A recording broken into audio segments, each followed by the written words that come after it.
Welcome back to Success is Weird and Messy. I'm your host, Kathleen Gabriel.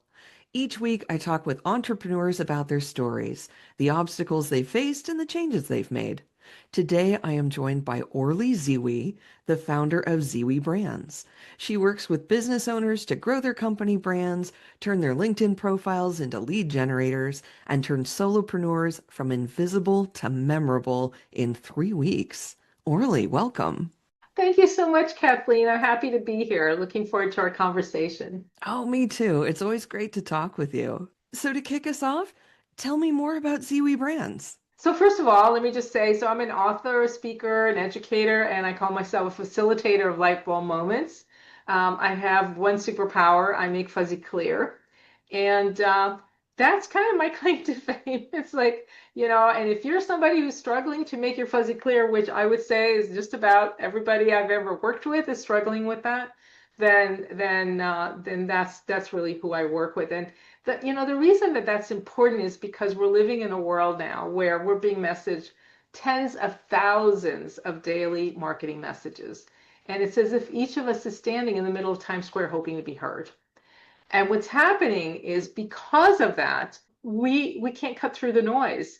And so what's happening is that we are struggling more and more to cut through the noise, to be heard. And to do that, you have to get your fuzzy clear. The clearer you are, the easier it is for me to find you, to remember you, to buy you, and most importantly, to refer you. So when you say you make fuzzy clear, what kinds of fuzziness do you encounter with people who are trying to do their branding? Oh my gosh. So the biggest one is I don't know how to tell somebody what I do so they will want to work with me. Yep. And so actually I'm working on several things right now around that topic. And it really comes so I start with the elevator pitch as kind of a almost a kind of the North Star. Like if your elevator pitch is not converting, it means that you are not talking to people. First of all, you're not talking to the right people. You're not talking to them with the right message, and or they don't understand the value of what you do. Yeah. So, and the big thing is that, clarity means less is more, right? So I could start telling you all about my process and how I do this and I do that, and nobody cares about that. So I always tell people, if you want to build a real elevator pitch and not a sales pitch, you need to move away from telling me what and how I do, and instead tell me why people work with you. Yeah. No, that is so true. I mean, in my own journey, I know that I started out with, well, I know that HR is important, and therefore everyone else knows that HR is important, so I can skip past a certain thing. And what I've realized in my time as a consultant is you can't. You can't skip past any of that. No one knows. And here's the other thing. Especially when you're a subject matter expert, which you are, you can't, you can't be at that. So it's like what I've heard, and I really love this, is that as subject matter experts, we tend to speak as if we're speaking to other PhD candidates, but Yeah. really we're talking to kindergartners. So you've got to think about, and I don't mean to belittle your audience. I mean that we are trying, we're aiming so high, we go into so much detail, and really all I want to know is what is this? Is it something I'm going to care about? Is it something that's going to help me in some way? It's going to help my business. And if it isn't, is it something that I understand well enough that I can refer somebody to you who can use your services? So even if you're not talking to the right person, when I say I make fuzzy clear, and by the way, it's taken me 20 years to be able to say that, just so you know, even people, even me who I literally, this is what I do for a living, it's Yep. taken me a while because it's really hard. It's easy to, it's like easy to talk a blue streak about what you do. It's really hard to give you somebody one sentence that helps them understand why they should work with you. Oh, absolutely. And in all of that context, I always say, hey, look, if business owners were in the business of doing everything, they'd never get anything done. Because, you start off on your own and you're doing everything yourself. And then once you grow to a point, you get employees, you get more clients, you get whatever it is that you need to get that traction. You just literally don't have time. And the business owner isn't the expert in operations, and they shouldn't be. And Exactly. And so, yeah, bringing in people like you to say, okay, really though, how do I focus in on the things that I'm unclear about and therefore my clients are unclear about? Yeah. That's how you grow your business at all. And you're bringing up a really interesting point, Kathleen, which is that people have this tendency to think, oh, I'll just figure it out, Yep. like later. I'll figure this, so they kick the can down the road. And then, a lot of times I work with people in the 3 to 5 year, like that, because the 5 year mark, by the way, that's when, if the business is going to fail, that's when it happens. By year Yeah. five, 70% of startups are going to fail. That's seven Yeah. out of 10. So if you haven't, and clarity is a big part of why you fail because, and in my first book, Ready Launch Brand, I interviewed 25 startup founders, and one of the things I heard over and over again, it's like, we didn't know who our market was, we didn't understand what they needed, and we went to market with something that we literally was aimed at the wrong target market with the wrong product. Like we just Yeah. did that because people want to rush to put something out there. And what I often say is, sales is, marketing is about sales, right? It's like you're trying to sell a campaign, a product, a service, whatever it is. But if you don't understand what you're selling, your marketing efforts are going to fail because Yeah. there's no way that you can successfully market anything if you haven't first done the work of understanding who needs it, what's their pain point, how's your solution helping them sleep better at night, and finally, how are you different than everybody else, right? Like you need something that helps me. It's like, hopefully when someone thinks about, I need somebody to make my fuzzy clear, they're going to think about me because Yeah. because I'm not posting about every single thing I could talk about. I have like a couple, yeah, I have my one lane and I have a few topics that are related to that. And that's what I talk about. And I think that the mistake that a lot of business owners make is they're not sure about who they are. So then everybody's a client, you know what I mean? And And that means nobody's a client. and that means no one's a client. And then what happens is, fast forward a few years and all of a sudden they're not able to get their clients. They're not Mm. able to attract the kinds of clients that they really want to work with because they haven't identified all those things I just mentioned. Yeah. No, that has taken me years to get through of I know why I think this is important, but literally, why should anyone else? And that was a question when again, first time business owner, you go out into the world and you learn so many new things. But that was a real learning curve for me of why should anyone care? Right. Their business is not to care about you. Your No. business is to help me understand so I can care. Yeah. But it's not my job. Like this is what, and I see this a lot on homepages. Oh my God. And I've actually, by the way, I am like just as guilty as everybody else. I had like Yeah. all these cool graphics. It was beautiful. And people would say, oh, you have such a beautiful site. And then when I looked at I looked at the analytics, it's like everybody, all these people were landing on my homepage and they didn't go anywhere because Yeah. they didn't know what they were supposed to do. So Right. I forgot that too. And then I needed someone else on the outside to say, Orly, you really need to rethink this because I don't know what I'm doing here. I don't understand what you do. I don't understand where I should even go because it's so confusing. And I thought, wow, lesson learned. Okay, Yeah. so get rid Yeah. of all this other stuff and really focus. What's the problem? What's the solution? How are you the right person to solve it? And then show me what the solutions are like, and then hopefully show me include testimonials so I can see how other people experience those things. Well, and actually, you bring up a really good point, which is even when you're the expert, sometimes you need that third party voice to come in, Always, say, sometimes. here's my objective view. Right. So, even if another branding company is out there, they might get good value from engaging with you to say, hey, here's branding. I do that with other HR people all the time. Do you? Yeah, that's Yeah. interesting. Yeah. Of just like, okay, this is my perspective, but I'm in the middle of it. What is your perspective that you're not in the middle of it? Well, it's that old saying that you can't read the label from inside the jar. Yeah. And actually, so you talked about a bunch of changes that you've made in your presentation. What kind of changes have you made in your business from just when you started out and what you thought you were going to do to Yeah, what, because there's always a change there, to what you're doing constant. now? Yeah.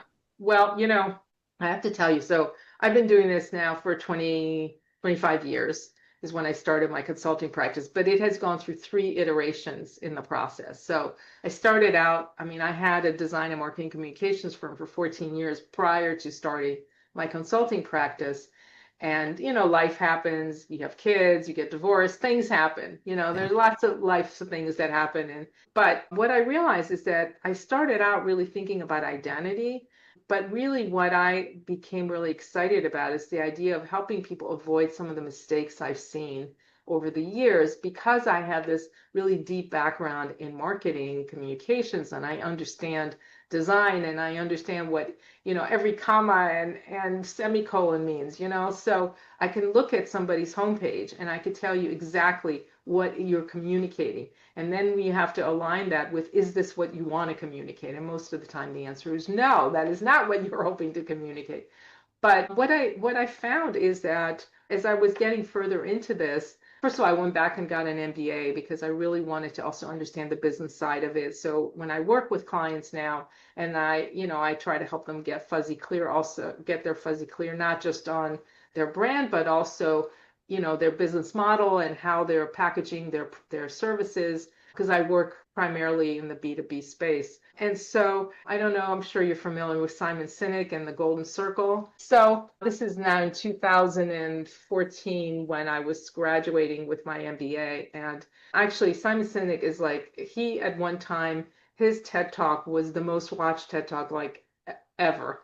And what he did is he broke down the concept of how we buy. He created a circle. It's basically an outer circle, then there's a middle circle, and there's the inner circle. And the inner circle is the why, which is why you're doing this, why your clients work with you. The why is that's the core of your business. But what people tend to do is they talk about the what and the how. Yep. And what people really want to know is the why. And that, like that, just that watching his TED Talk, and also meeting him in person, by the way. He came to Philadelphia, where I live, and he came to the Ritz Carlton. It was like Jesus parting or Moses parting the waters. It really was. He walks in. I mean, first of all, he's wearing clothes. He looks like he slept in them, right? And he just walks in, and everybody like. And It was wild, and he gets up there. I mean, the guy's brilliant, okay? yeah. But anyway, so he did this, and he's written several books, and I have most of them. But this idea of the golden circle is that, you have to start with the why, or nobody's going to care about the what and the how. Yeah. So he gives all these examples. He said Martin Luther King didn't have a plan. He had a dream, right? Nobody would have followed him for a plan. And you Yeah. think about the Wright brothers. He uses that example, and he talks about why did they succeed? They had no money. Then nobody knew who they were. And they were up against this guy whose name I can't remember at the moment, who had tons of money. The New York Times followed him everywhere, and he was not the first to be able to sustain flight. And that's Yeah. because he wasn't passionate about it. And the moment he realized he wasn't going to be first, he stopped, even though he had all this money and this backing. So there's this whole concept, that Simon Sinek goes into all this detail, and his books are really worth reading. The one I really enjoyed is called Leaders Eat Last. I would highly Hmm. recommend that one. But anyway, I would say that for me, I'm fascinated by this idea of the why. Yeah. And the why, it's so hard to get to it. And yet it is absolutely critical that you understand your why. And most people Yeah. skip over that, thinking again, oh, I'll figure it out. And then they build an organization built on no clear identity of what this thing is. And so then they build the wrong team, which, by the way, is the number three reason why the startups fail, because I Yeah. have the wrong team. So there's all of that, that, and it really comes down to there's no magic pill, right? You have to do the hard work to get to it. Yeah. So that's, I wrote my first book really to unpack this whole process to get to the why. Yeah. And I'll tell you, the first 4 years of my business, I thought I had the why. I totally did. And then I just started talking to more people and saying, because again, I wasn't getting the results I wanted, so I wanted to see what else I could do. Went out into the world and said, hey, this is what I'm doing. I got so many blank looks, I was stunned. And Right, and because we're that not made me, talking to ourselves. That's the yeah. problem. Yeah, And if only we were just talking to people like us, they would all get it. right. But but that's not my clients. I And so I know. have to talk to people who would be in the same realm as my clients, potential people. And I went out and realized, oh, I am not at all making it clear anything about why. I'm all about what and how. And that has been a genuine shift because I really thought I had it. Look at me. I've got it figured out. Nope.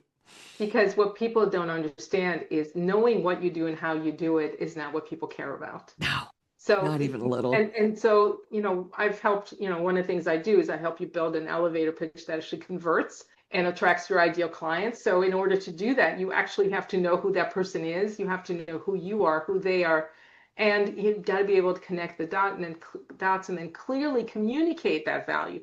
And so that's why, when I'm in front of somebody, I don't tell them all about my process and all the great things I've done or whatever. I just or certainly don't talk about my offerings. I talk about the fact that each of us is standing in the middle of Times Square hoping to be heard.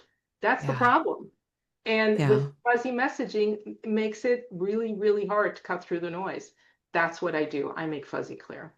Now it's got to also be connect, like what you do, your why has to connect with something real that Yeah. your clients are struggling with. Because if it's just something you're solving for yourself, there's no there. So Yeah. it means that we have to really do the work to figure out what that is. And so I often say to people, if you really don't know, just do an online survey, ask 5 questions. Why, to clients you've worked with, why did you work with me? What did you get out of working with me? I Yeah. mean, it can be something really simple and no more than 7 questions, by the way, because nobody's got that kind of time anymore. Nope. But, you choose, you can send it out. I mean, 25 is usually the minimum, 100 is best, but somewhere between 25 and 100. I mean, if you really want to know, that's what you do. I don't know if we have time, but I have a great Yeah. example of doing that for a client. Great. And it was, so this was a summer day camp. And they've been around since the 60s, and they used to be the gold standard of summer camp. So I worked with them I guess it was the early 2000s, late 90s. Anyway, they had hit a wall because they suddenly they started this day camp when mom stayed home. And so they realized they were losing market share. And in July they still had open spots. I mean, this is a summer camp, right? They lives and dies by the number of people who are there. And it turned out we did exactly this. We did an online survey. They got 100 responses. And one of the questions was, what's the number one reason you send your kids to camp here? Now, back up a couple steps here. They had been messaging around their lake for 40 years Yeah. That makes because sense. they have a huge lake, right? Yeah, But totally. That here's that the sounds like thing. beautiful. Out of the 100 people, guess how many people mentioned the lake? I'm gonna say zero. If One. you're oh One. yeah, because if you're going down that path, but Nobody again, cared. They didn't care. I I can know, totally but see why they again, would. Yeah. because it's a beautiful place. But so the other thing is, of course, is they're competing with Maine. Okay, you cannot Oh, compete with Maine. nope. Maine is literally America's like number one, like, vacation land or whatever. I mean, it's like one Yeah, of the it's beautiful places. You yeah. can have like a cabin with no running water and you can charge a lot of money for kids to go to camp there, right? Because it's Yeah. Maine. So Yeah. they were also trying to compete around. I mean, it's beautiful, it's an upstate northeastern Pennsylvania. It's beautiful, but it's not Maine. And so I said to them, you cannot compete on the same things that Maine is already winning. Why go somewhere where you already know you're going to be second best? Instead, what I did is I read literally dozens of letters from campers. And what I finally realized, and I talked to their people, I did like one-on-one interviews with their swim people. And I mean, it's an incredible place. And people say the multiple kids come from the families there. And what it turns out, the reason why people literally send their kids there is because their kids took risks and they grew as human beings. And so Wow. now it's the place where small kids do big things. I love that so much because that is way more exciting than we have a beautiful location. I know. That is way more exciting than you'll get your kids out of your hair for a couple weeks. It's It, way more exciting than anything. Yeah, but the thing is, it fit who they were because exactly. people met there and married their spouse through this camp. They sent their kids there. Their kids grew up, met their spouse. I mean, it's like that kind of place. And Yeah. the whole idea is that it's a place that, I mean, the letters I read, I mean, I was like literally crying. It was like it made me a better person, a better husband, a better human being, a better. I mean, it was amazing. Like, and I said this to the director of the camp. He said, "But that's what every summer camp does." I said, "Yes, but they're not messaging around that." And And so, also, honestly, not every summer camp does that. no, well, the good ones, obviously. Yeah, right. Yeah, But yeah, that's it. yeah. Just because that's what good camps are supposed to do doesn't mean there's a difference between what you do and what you talk about. Yes. And so they went from literally having open spots in July to having a wait list in March. Mm. And honestly, that story tells me and reinforces for me the extraordinary value of targeted feedback, of actually Absolutely. asking people, hey, what did you get or not get from this? What were you excited about? What were you disappointed by? Because I know a lot of people are fearful about directly asking for feedback for whatever reason. Maybe they feel like they're going to impose on people. Maybe they feel like, oh, I don't know if they're only going to say good things, so I don't want to hear the bad things. Well, I would say the thing that's important is to make it anonymous because Yes, nobody wants to give you bad news. If right. you're going to, so that's qualitative analysis. If you want to do quantitative rather, if you want to do qualitative analysis and you want to do one-on-one interviews, I would not. I mean, I've done those and I do them for someone else. You cannot do that yourself because no one's going to want to tell you the truth face to face. Now, anonymous, if it's anonymous, and you can do it just through Google Forms. I mean, it's really easy. Anyway, the other thing I wanted to mention is that they had also been using the same logo for like forever, and the logo literally had the lake on there. And Yep, so, well, of course it did. again, of course. So one of the questions on the questionnaire was, "What do you think about? How do you feel about our logo?" And I swear to you that people literally said, "What logo?" Oh no. Not even see it. Oh no. So I actually designed the logo because at that time I was doing also logo design. And so now it's a picture of a child from the back. So you don't know if it's a male or female. And they're literally jumping off what could be the boat, the edge of a pool, right? They're jumping into water because it's small kids doing big things. Yeah. Oh, I love that so much. That really illustrates everything that you're doing and everything that's important about what you're doing. Because, yeah, absolutely, finding out what are we actually doing here. And again, just like most business owners, those business owners are like, well, we know. We bring kids to the Knowing lake. knowing and connecting this to an actual outcome, which is the desired outcome, that's very different. Yep. And what I've also discovered is that the process is so amazing because during the process, people get so excited about what they're doing because they realize, and I've had plenty of other examples, but this is the one that comes to mind. And I will say I had one of the greatest compliments I ever received was a client who said to me, because this is pre-pandemic, of course, so we were doing in person a large full day workshop. And at the end of it, the owner comes to me and he goes, I know these are your words, but they feel like mine, Oh, beautiful. Yeah, I love it when you can just resonate with people that right? deeply. That's why I call myself facilitator of light bulb moments, right? It's that moment Yeah. like, I got what you were trying to tell me. Well, in your own business, what is the kind of biggest or weirdest obstacle that you've faced? I think it's really the technology and the way everything is shifting underneath our feet. I mean, the guy who wrote Future Shock, he wrote this in the 70s. And in the 70s, he said, today is the least amount of change you're ever going to see. He also Yeah. predicted that in the 21st century, in the 20th century, there was 100 year of change, just as there typically was. In a century, there's 100 years of change. He said in the 21st century, there will be 2,000 years of change. And think about it, it's 2025. Look how much has changed already. Yeah. I No, he mean, wasn't wrong. it was not wrong. And so Yeah. for me, I think my biggest challenge is to continually be relevant. And interestingly enough, the more noise there is, the more the fuzzy to clear makes sense to people because we're being I'm literally messaged 24/7. There is no downtime. It's 24/7. Content is not the problem. We have access to basically everything. The problem, what we don't have, is somebody to tell us what's useful. Yeah. We don't have someone to help us synthesize what we see and turn it into something useful. I equate this a lot with, just because you have an encyclopedia doesn't mean that you become a laureate, novelist or something. You have the tools, but without knowledge, without knowing how to use those tools successfully. And I think that's the thing that we are all up against, and then now with AI, of course, everyone's panicking because it's AI. Oh my God, what's going to happen?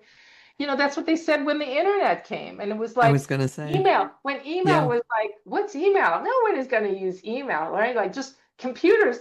Nobody's going to use computers, right? And the thing is, it's what happens is, yes, we lose jobs, but we gain jobs we never even heard of.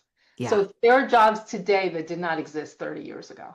Oh, yeah. Who was it that said you don't know the title of the job you will have because it doesn't I've heard exist right that. now? I There's know. so many things. And I definitely think, just like with every other technology that you mentioned, AI definitely has a space to be refined, to be less destructive, be more useful. But people are absolutely already using it. And panicked or not, for it Yeah, I or mean, against it, it's here. yeah, and I've always found that instead of getting all worked up about, oh my God, what's going to happen, I think staying curious and saying, this is interesting. What can I learn? How will this change? Like what I'm doing now, my whole business is online. That, Yeah. that wouldn't have happened 20 years ago. I mean, the fact that we're doing this interview, right, online, on an online platform that didn't exist 20 years ago. And so it's both a challenge and a blessing in a way because the challenge is to constantly see, I don't know if it's reinventing yourself. I think for me, it's like course correct. Like I look at this and I go, well, I really need to talk about, because I used to talk more about making yourself more relevant or thinking about, your identity was really important, but now it's really about really just cutting through the noise. And Yeah. the noisier it gets, the more this is relevant. Now, I don't know what's going to happen 10 years from now, but I know that that's been an ongoing challenge. And then, of course, there's also this idea that as things change, not only do I have to stay on top of it, but I also have to find a new way to separate what I do from other people who are doing similar things. Yeah. So I think there's Absolutely. that too. Yeah, no, that's what we're all doing. So, this is the question that I ask everyone. Orly, how do you define success? Oh, well, one thing that's happened, I do love that question. So, because it's not about money, right? I Yeah, mean, yeah, money, of course, it's a measure of success. And certainly in this culture, it's a huge measure of success. But what I have found is that for me, every time I work with a woman who raises her prices because of the work we do, that's a success. I love that. One of my missions in life, and one of the reasons why I'm writing my second book, Why Not Me, the Female Guide for Entrepreneurship, where I've interviewed 43 women founders across the country, throughout the world. And I will tell you that my mission now is to close the wage gap, or at least narrow it. It has not substantially changed in 60 years. And I'm very careful to say it's white men and white Yeah. women, as the numbers are different for other people. But I will tell you, it's that for me. If I could close the wage gap, even by like another nickel, I would feel successful. I love that mission. I love that definition because you're absolutely right. The wage gap in the jobs that we go to work and are hired for, there's a gap. And in our asking for money as business Yeah, owners ourselves, that's there is right. a gap. And And there doesn't need to be. and here's the other thing too, is that in every job across the board, no matter what the job is, women are making 20% less. Yeah.